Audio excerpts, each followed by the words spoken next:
একবার ভাবুন, একটা দেশ যেটা কয়েক বছর আগে এশিয়ার টাইগার বলে পরিচিত ছিল, আজ তার নিজের ব্যাংকগুলোর দরজায় তালা ঝুলছে, কারখানায় শ্রমিকরা রাস্তায় নেমে এসেছে, আর স্টক মার্কেটের স্ক্রিনে লাল রং ছাড়া কিছু দেখাই যাচ্ছে না। এই অবিশ্বাস্য পতনের পিছনে লুকিয়ে আছে একটা গোপন রহস্য। $৭৪ বিলিয়ন খেলাপি ঋণের জোয়ার, যা বাংলাদেশের জিডিপির প্রায় 15% গিলে খেয়েছে। কিন্তু শুনুন, এই ভিডিওতে আমরা শুধু সংখ্যা নয়, একটা রোমহর্ষক কাহিনী বলবো, কিভাবে একটা সফলতার স্বপ্ন ছিন্ন ভিন্ন হয়ে গেল, আর কেন এই ধসের শেষে যা ঘটবে তা আপনাকে চমকে দেবে। থামবেন না, কারণ শেষের অজানা সত্য জানলে আপনার মনে একটা প্রশ্ন জাগবে, এটা কি শুধু বাংলাদেশের অবস্থা, নাকি আমাদের জন্যও সতর্কতা? যখন 2024-এর অগস্টে শেখ হাসিনার সরকার পতন হয়, তখন বাংলাদেশের অর্থনীতি ইতিমধ্যে টলমলে দাঁড়িয়েছিল। বিদেশি মুদ্রার রিজার্ভ কমে $33 বিলিয়ন নেমে এসেছিল, মুদ্রাস্ফীতি 12% ছুঁয়েছিল। এই অস্থিরতার মধ্যে মোহাম্মদ ইউনূসের অন্তর্বর্তীকালীন সরকার আসে। নোবেল বিজয়ীর ছবিতে সবাই আশা করে যে মাইক্রো ফাইন্যান্সের জাদুকর দেশকে বাঁচাবেন, কিন্তু চমকপ্রদ ঘটনা ঘটল।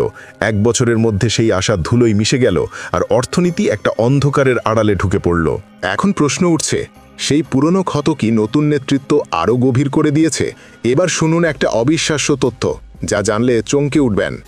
বাংলাদেশের ব্যাংকিং সেক্টর এখন এশিয়ার সবচেয়ে দুর্বল, এবং এর পিছনে $৭৪ বিলিয়ন খেলাপি ঋণের ছায়া।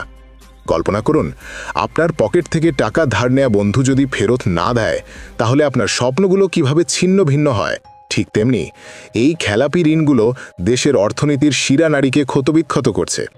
এই ভিডিওতে আমরা এই রহস্যের পর্দা তুলব। ধাপে ধাপে দেখব কিভাবে ইউনূসের নেতৃত্বে ব্যাংক ধসে পড়ল, স্টক মার্কেট পতনের স্রোতে ডুবে গেল, আর সাধারণ মানুষের জীবন অস্থির হয়ে উঠল। থেমে যাবেন না, কারণ শেষে আমরা বলবো এই সংকটের পরবর্তী অধ্যায় কি, আর কেন ভারতের মতো প্রতিবেশী দেশের জন্য এটা একটা সতর্কবার্তা। এখন আসুন এই কাহিনীর মূল অংশে। বাংলাদেশকে কয়েক বছর আগে দক্ষিণ এশিয়ার অর্থনৈতিক অলৌকিকতা বলা হতো।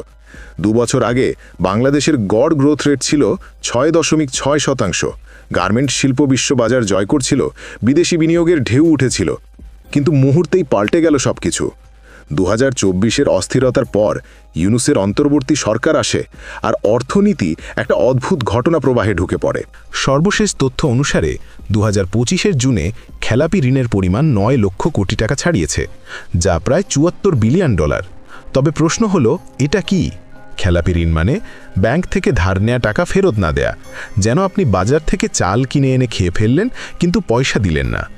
এই ঋণগুলোর মধ্যে 27% ব্যাংকের মোট ঋণের অংশ, এবং এশিয়ান ডেভেলপমেন্ট ব্যাংক বলছে এটা এশিয়ার সবচেয়ে খারাপ।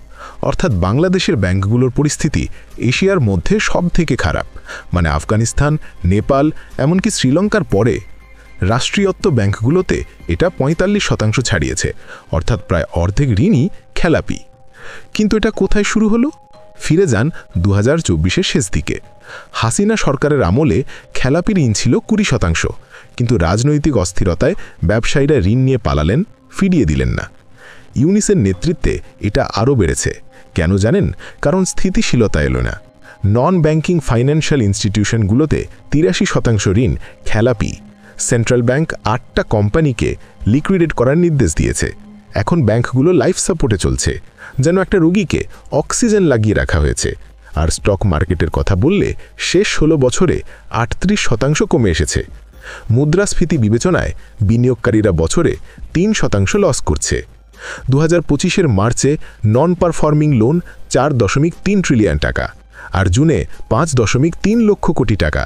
এটা একটা জোয়ার যা পুরো অর্থনীতিকে গ্রাস করছে। বিদেশি রিজার্ভ $14.5 বিলিয়ন নেমে এসেছে, গ্রোথ রেট 2.3%, প্যান্ডেমিকের সময়ের মতো। এখন প্রশ্ন, এই সংকটের কি ফলাফল হবে? চমকে যাবেন, কিন্তু এটা শুধু সংখ্যা নয়, বাংলাদেশের মানুষের জীবনের ধ্বংসের পথ। কারখানা বন্ধ হচ্ছে। শেষ 1 বছরে 5-6-এর বেশি ফ্যাক্টরি শুটডাউন, 1,20,000 চাকরি গেছে। গার্মেন্টস শ্রমিকরা রাস্তায়, যারা বিশ্বের সবচেয়ে বড় রপ্তানিকারক শিল্পের মেরুদণ্ড। মুদ্রাস্ফীতি 9% নেমেছে বলে কিছু আশা, কিন্তু দাম বেড়েছে, চাল, ডাল, তেল, সব কিছুতে। সাধারণ মানুষের পকেট খালি, বেকারত্ব 28% ছুঁয়েছে। এটা কি শুধু অর্থনৈতিক? না, এর ছায়ায় অরাজকতা বেড়েছে। 2025-এ 2000-এর বেশি হত্যা, 637 লিঞ্চিং, সংখ্যালঘু সম্প্রদায়ের ওপর আক্রমণ ইত্যাদি নানা কিছু বেড়ে গেছে। ভারতের প্রতিবেশী হিসেবে আমরা চিন্তিত এই অস্থিরতা সীমান্ত পেরিয়ে আসতে পারে, যেমন রোহিঙ্গা সংকটে হয়েছে। ইউনুসের 13 মাসে 13 বার বিদেশ যাত্রা, কিন্তু দেশের অর্থনীতি থমকে গেছে। আইএমএফের তথ্য বলছে প্রত্যাশিত 6.6% থেকে গ্রোথ 3.8%-এ নেমেছে। এটা একটা বাংলাদেশের জন্য বড় ধাক্কা। আরও একটা প্রশ্ন, এটা কখন শুরু হলো আর কোথায়? ইতিহাসের পাতায় লুকিয়ে আছে সত্যিটা। 2009-এ আওয়ামী লীগ ক্ষমতায় আসার সময় খেলাপি ঋণ ছিল মাত্র 1.84 বিলিয়ন টাকা, কিন্তু রাজনৈতিক হস্তক্ষেপে ব্যবসায়ীরা ঋণ নিয়ে পালাতে শুরু করলেন। 2024-এর বিপ্লবের পর এটা বিস্ফোরিত হয়। ঢাকার ব্যাংকগুলো থেকে শুরু করে সারা দেশ ছড়িয়ে পড়েছে।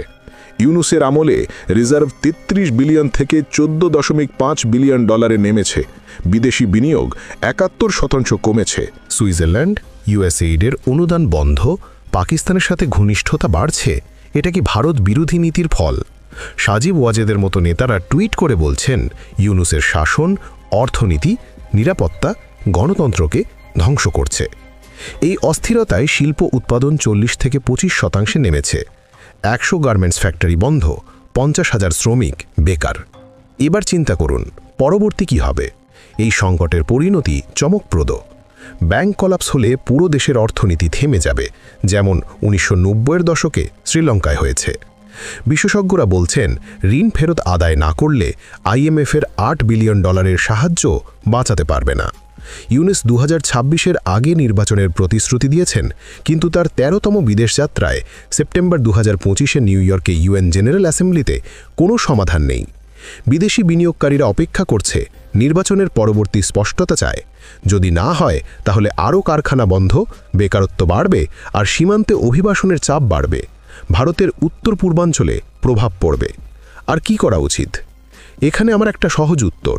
প্রথমে রাজনৈতিক স্থিতিশীলতা ফিরিয়ে আনুন। ইউনুসের মতো অর্থনীতিবিদ যদি মাইক্রোফাইন্যান্সের মডেল ব্যবহার করেন, তাহলে ছোট ব্যবসায়ীদের জন্য সস্তা ঋণ দিন, কিন্তু খেলাপি হলে কঠোর শাস্তি। অতীত থেকে শিক্ষা নিন। ভারতের 1991-এর অর্থনৈতিক সংকটে লিবারালাইজেশন করে আমরা উঠে এসেছি। বাংলাদেশও ব্যাংকিং রিফর্ম না করলে, ডিজিটাল পেমেন্ট না বাড়ালে, যেমন স্টারলিংকের সাথে চুক্তি 2025-এ ঘোষিত, গ্রামীণ এলাকায় ইন্টারনেট না নিয়ে আসলে বাংলাদেশ শীঘ্রই ডুবে যাবে। দ্বিতীয়, দুর্নীতি দমন। ব্যবসায়ীদের রাজনৈতিক সংযোগ কেটে দিতে হবে। তৃতীয়, প্রতিবেশী হিসেবে ভারত সাহায্য করতে পারে, ট্রেড বাড়িয়ে, কিন্তু শর্ত সাপেক্ষে। কিন্তু সেজন্য বাংলাদেশ সরকারকে ভারতের সঙ্গে সম্পর্ক ভালো করতে হবে।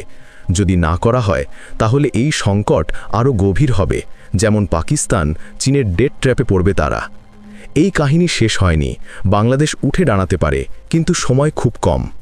বাংলাদেশে দ্রুত নির্বাচনের করা, সংস্কার শুরু করা আর প্রতিবেশীদের সাথে হাত মিলিয়ে বাংলাদেশ এখনও বাঁচতে পারে। অন্যথায় এই অন্ধকারের আড়ালে লুকিয়ে থাকবে আরও অমীমাংসিত রহস্য। ভাই বোনেরা, এই সংকট দেখে আমার মন ভারী হয়ে যায়।